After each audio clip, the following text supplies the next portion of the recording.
പ്രതിപക്ഷ നേതാവ് V D Satheesan ഖത്തറിൽ നാളെ ഖത്തർ ഇൻകാസ് സംഘടിപ്പിക്കുന്ന കുടുംബ സംഗമത്തിൽ സതീശൻ പങ്കെടുക്കും.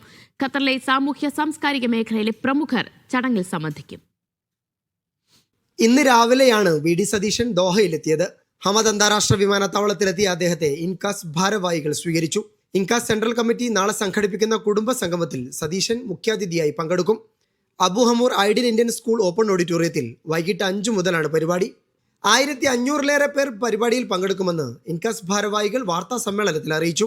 കലാപരിപാടികളും അരങ്ങേറും. SIR അടക്കം പ്രവാസി സമൂഹം നേരിടുന്ന പ്രശ്നങ്ങൾ പ്രതിപക്ഷ നേതാവിനെ ധരിപ്പിക്കുമെന്നും ഭാരവാഹികൾ പറഞ്ഞു. വാർത്താ സമ്മേളനത്തിൽ INCAS Qatar president Siddique Purayil, general secretary KV Boban, treasurer Jees Joseph, ഭാരവാഹികളായ ഷമീർ ഏറാമല, ജോപ്പച്ചൻ തെക്കേക്കൂറ്റ്, മുഹമ്മദ് ഷാനവാസ്, ജോൺ ഗിൽബർട്ട് തുടങ്ങിയവർ പങ്കെടുത്തു. Media 1 Doha.